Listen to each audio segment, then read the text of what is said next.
बांग्लादेश के बीच सबसे रोमांचक अंतिम गेंद तक खेला गया सांस रोक देने वाला पहला टी20 मुकाबला पसंद आया हो तो वीडियो को लाइक जरूर कीजिएगा। आज के वीडियो का लाइक टारगेट केवल 100 लाइक का है, तो दोस्तों इस वीडियो को दिल से लाइक करना बिल्कुल ना भूलें। दोस्तों आज भारत और बांग्लादेश के बीच 3 मैचों की टी20 सीरीज का पहला और सबसे इंपॉर्टेंट मुकाबला खेला गया और इस मैच में तो रोमांच की सारी हदें पार हो गईं। जहां अंतिम गेंद तक ये क्या पता पाना मुश्किल था, नामुमकिन था कि कौन सी टीम बाजी मारेगी। जहां बांग्लादेश के 246 रनों के जवाब में भारत के विध्वंसक बल्लेबाजों कप्तान सूर्या से लेकर यशस्वी जायसवाल और रिंकू सिंह का तूफान देखने को मिला। वीडियो में बताएंगे भारत और बांग्लादेश के पहले टी20 का रोंगटे खड़े कर देने वाला पूरा हाईलाइट, जिसमें कौन बाजी मार पाया, अंतिम ओवर में कितने रनों की जरूरत थी, क्या रिंकू और सूर्या मिलकर टीम इंडिया को जीत दिला पाए। इन सब सवालों के जवाब इस वीडियो में आपको मिलेंगे, तो ऐसे में आप इस वीडियो को अंत तक जरूर देखिएगा। लेकिन उससे पहले आप टीम इंडिया के अगर बहुत बड़े फैन हैं तो आप इस वीडियो को लाइक जरूर कीजिएगा। दोस्तों जैसा कि आप सभी तो जानते हैं कि इंडिया और श्रीलंका दौरे की समाप्ति के बाद इंडिया बांग्लादेश के बीच 3 मैचों की टी20 सीरीज का शुभारंभ हो चुका है, जिसका पहला मुकाबला आज मुंबई के ऐतिहासिक वानखेड़े क्रिकेट स्टेडियम पर शुरू हुआ। यहां बांग्लादेश के कप्तान नजमुल हुसैन संतो ने टॉस जीतकर पहले बल्लेबाजी करने का फैसला चुना और यहां जब बांग्लादेश की टीम बल्लेबाजी करने के लिए उतरी तो हमेशा की तरह उनके लिए पारी की शुरुआत लिटन दास के साथ तंजीद हसन की खतरनाक जोड़ी मैदान में आई। जहां दोनों बल्लेबाजों से उम्मीदें तो यही लग रही थी कि पहले विकेट के लिए बड़ी साझेदारी देखने के लिए मिले, लेकिन दोस्तों यहां पर तंजीद हसन के रूप में पहला बड़ा झटका बांग्लादेश की टीम को जसप्रीत बुमराह ने दिया। का लग जाने के बाद फिर बल्लेबाजी करने के लिए उतरे खुद कप्तान नजमुल हुसैन संतो। जहां लिटन दास और संतो मिलकर साझेदारी को आगे बढ़ा पाते, उससे पहले लिटन को 7वें ओवर की दूसरी गेंद पर रियान पराग ने बोल्ड कर दिया और यहां लिटन 20 रन बनाकर ही आउट हुए। अब ये 2 बड़े झटके लग जाने के बाद बांग्लादेश की टीम पूरी तरह से लड़खड़ा चुकी थी। ऐसा लग रहा था कि आज के मुकाबले में बांग्लादेश की टीम ज्यादा से ज्यादा भारत के आगे 120 या 100 रन ही बना पाएगी। अब यहां संतो और शाकिब अल हसन पर पूरा दारोमदार था अपनी टीम के लिए ज्यादा से ज्यादा रन बनाने का। लेकिन दोस्तों भारतीय गेंदबाजों को कहां पता था कि ये दोनों बल्लेबाज मिलकर आज अपनी टीम की किस्मत चमकाने वाले हैं। जी हां दोस्तों, हुआ ये कि संतो ने ताबड़तोड़ बल्लेबाजी अपनी जैसी जारी रखी, उसी तरह का ढंग शाकिब ने भी दिखाया। जहां दोनों बल्लेबाजों ने मात्र 37 गेंदों में 72 रन की साझेदारी कर डाली थी।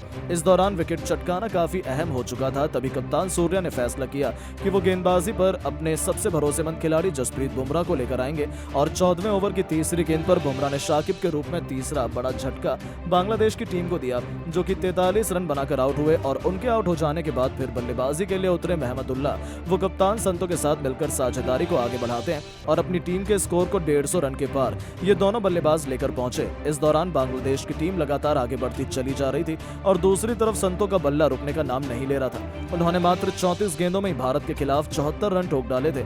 अब यहां से मैच पूरी तरह से फंस चुका था, तभी अर्शदीप ने आकर 17वें ओवर में संतो का विकेट गिराया, जो कि 74 रन बनाकर इस मुकाबले में आउट हुए। और संतो का विकेट गिर जाने के बाद भारतीय टीम को चैन की सांस आई, लेकिन महमदुल्लाह ने साथी बल्लेबाजों के साथ मिलकर अपनी टीम को 200 के पार पहुंचाया। इस दौरान महमदुल्लाह ने जहां 53 रन बनाए और बांग्लादेश की टीम 20 ओवर में 6 विकेट के नुकसान पर भारत के खिलाफ 245 रन बनाने में कामयाब रही। और इस दौरान भारत के लिए सबसे ज्यादा 4 विकेट जसप्रीत बुमराह के नाम रहे, तो वहीं 1-1 विकेट अर्शदीप सिंह और रियान पराग के नाम रहे। बल्लेबाजों के इस मैदान पर कुछ चमत्कार कर दिखाने की दोस्तों टीम इंडिया को विस्फोटक शुरुआत दिलाने के लिए यशस्वी जायसवाल के साथ खतरनाक अभिषेक शर्मा की तूफानी जोड़ी मैदान में उतरी थी। ऐसा लगा था कि ये दोनों खिलाड़ी टीम इंडिया को ताबड़तोड़ शुरुआत दिलाएंगे, लेकिन अभिषेक शर्मा इस मुकाबले में एक बार फिर जल्दबाजी कर बैठे। वो गेंदबाज के बिछाए जाल में फंस गए और फील्डर को अपना आसान सा कैच देकर इस खिलाड़ी को पवेलियन लौटना पड़ा।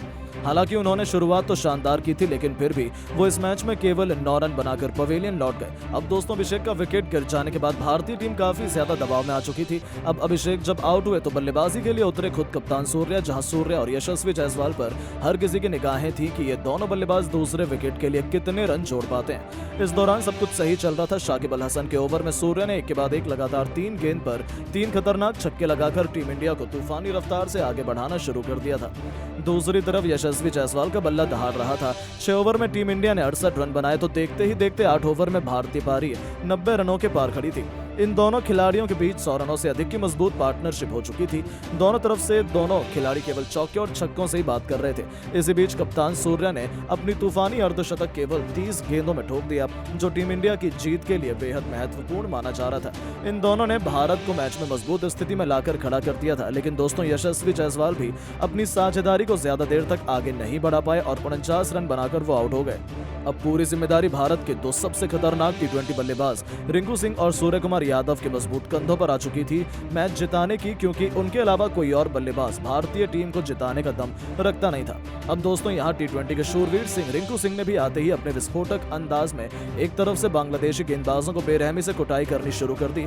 दोनों मिलकर साझेदारी को आगे बढ़ाते हुए अंतिम ओवर तक ले जाते हैं, जहां सबसे खास बात तो ये थी कि सूर्य कुमार यादव आज कमाल की लय में नजर आ रहे थे। उन्हें रोक पाना आज किसी भी गेंदबाज के बस की बात नहीं हो पा रही थी। यहाँ तक कि रिंकू भी दूसरी तरफ खड़े खड़े केवल उनकी खूबसूरत बैटिंग का आनंद उठा रहे थे। उन्होंने सबसे पहले तो मात्र 30 गेंदों में अपना अर्धशतक पूरा किया और अर्धशतक जड़ने के बाद वो अपने शतक की ओर आगे बढ़ चले। इस दौरान अंतिम ओवर तक जब मैच पहुंचा तो भारत को मुकाबला जीतने के लिए 6 गेंदों में 21 रन की दरकार थी। अब स्ट्राइक पर रिंकू सिंह थे। बांग्लादेश की तरफ से अंतिम ओवर लेकर आए थे मुस्तफिजुर रहमान। अब ये यहाँ पहली गेंद मुस्तफिजुर ने यॉर्कर लेंथ पर डाली, जो कि रिंकू से पूरी तरह से मिस हो गई और कोई रन नहीं मिला। अगली गेंद पर रिंकू ने 2 रन भागे और फिर यहाँ से भारतीय टीम को 4 गेंदों में 19 रन की दरकार थी। रिंकू अभी भी स्ट्राइक पर मौजूद थे और दोस्तों रिंकू शॉट लगाने की कोशिश तो बहुत कर रहे थे, लेकिन उनके बल्ले पर गेंद टच नहीं हो रही थी, जिसके चलते यहाँ बांग्लादेश की टीम पूरी तरह से फुल फॉर्म में थी कि वहीं इस मुकाबले को जीतेंगे। लेकिन दोस्तों जैसे तैसे करके तीसरी गेंद को लेग साइड की तरफ खेलकर रिंकू ने 1 रन भाग लिया और अब स्ट्राइक पर आ गए हमारे सबसे बेस्ट अभी तक के फिनिशर खुद कप्तान सूर्या, जहां सूर्या को 3 गेंदों पर 3 तूफानी छक्के लगाने थे और तभी भारतीय टीम मुकाबला जीत पाती, क्योंकि 3 गेंदों पर 18 रन भारत को चाहिए थे। अब चौथी गेंद पर सूर्या ने सामने की तरफ छक्का जड़ दिया। 5वीं गेंद पर डीप कवर्स के ऊपर से एक और आसमानी छक्का जड़कर सूर्या ने भारतीय टीम को जीत की दहलीज पर पहुंचा दिया। अब एक गेंद शेष मात्र बची हुई थी और मैच जीतने के लिए 6 रन चाहिए थे। सूर्या बखूबी जानते थे कि मुस्तफिजुर वाइड यॉर्कर लेंथ डालने की कोशिश करेंगे और इसीलिए सूर्या ने पहले से ही अपनी आंखें जमा रखी थी और अपने बल्ले का परफेक्ट स्विंग दिखाते हुए उन्होंने डीप मिड विकेट के ऊपर से महेंद्र सिंह धोनी के अंदाज में मैच विनिंग 6 ठोक दिया, जिसके चलते भारतीय टीम के होनहार बल्लेबाज सूर्या ने दौरान अपना शतक तो पूरा किया, साथ ही साथ 108 रन की उन्होंने पारी खेली और अपने शतक के साथ उन्होंने भारतीय टीम को मैच भी जिताया। बाकी इस मुकाबले में रिंकू के बल्ले से 48 रन निकले। हालांकि दोस्तों हम आपको बता दें कि भारत और बांग्लादेश के बीच खेला गया ये पहले टी20 से ठीक पहले अभ्यास सत्र का मुकाबला था, जिसमें भारतीय टीम की जीत हुई। बाकी अब आप सभी की क्या राय है भारतीय टीम की ऐसी बल्लेबाजी और गेंदबाजी को देख लेने के बाद, और आप टीम इंडिया को 10 में से कितने नंबर देना चाहेंगे? अपनी राय नीचे कमेंट बॉक्स में जरूर बताएं और ऐसी शानदार खबरों के लिए चैनल को सब्सक्राइब जरूर करें। धन्यवाद। दोस्तों बांग्लादेश के खिलाफ पहले टेस्ट मैच के पहले दिन भारत ने 4 विकेट गंवाए मात्र 30 रन पर, लेकिन फिर भारत का संकट मोचन बनते हुए कप्तान रोहित शर्मा ने मुश्किल वक्त में ठोका भारत के लिए शतक। तो कंधे से कंधा मिलाते हुए सरफराज खान और विराट कोहली ने भी निभाया साथ। बेकार शुरुआत के बाद भी पहले दिन भारतीय टीम का स्कोर पहुंचा 500 के पार। ये सब कुछ हम आपको भारत और बांग्लादेश के बीच पहले टेस्ट मैच के पहले दिन की हाईलाइट वीडियो में दिखाएंगे। लेकिन उससे पहले आपको क्या लगता है कि रोहित शर्मा, विराट कोहली और सरफराज खान में से कौन है सबसे खतरनाक बल्लेबाज? अपनी राय हमें नीचे दिए गए कमेंट बॉक्स में जरूर दीजिएगा। तो चलिए अब आपका ज्यादा समय न लेते हुए शुरू करते हैं वीडियो। तो जैसा कि आप सभी जानते हैं कि भारत और बांग्लादेश के बीच टेस्ट सीरीज का रोमांच अपने चरम पर है, जहां मुंबई के वानखेड़े अंतर्राष्ट्रीय स्टेडियम पर भारत और बांग्लादेश के बीच 2 मैच की टेस्ट सीरीज के पहले टेस्ट मुकाबले का पहला दिन यहां शुरू हुआ, वो भी बेहद जबरदस्त अंदाज में, जहां टॉस जीतकर कप्तान रोहित शर्मा ने पहले बल्लेबाजी करने का फैसला किया। और दोस्तों पिछले सीरीज में हुई गलतियों को सुधारने का मौका टीम इंडिया के पास था, लेकिन दोस्तों भारत के बल्लेबाजों ने एक बार फिर से हम सभी को निराश किया। हुआ ये कि भारत ने अपने 4 विकेट 30 रन बनाने से पहले ही गंवा दिए थे और भारत की टीम इतनी ज़्यादा दबाव में थी कि मानो देखकर ऐसा बिल्कुल भी नहीं लग रहा था कि भारत की टीम इस मैदान पर 200 रन के पार भी जा पाएगी। दरअसल दोस्तों हुआ ये था कि यहाँ पर बांग्लादेश के तेज गेंदबाज शरीफुल इस्लाम ने भारतीय टीम को फंसा कर रखा हुआ था। दरअसल भारत के लिए जब पारी की शुरुआत करने के लिए रोहित शर्मा के साथ यशस्वी जायसवाल उतरे तो यहाँ पर इन दोनों बल्लेबाजों की बस यही जिम्मेदारी थी कि पहले सेशन तक कोई विकेट गंवाया ना जा सके और कम से कम 100 रनों के पार स्कोर को पहुंचाए।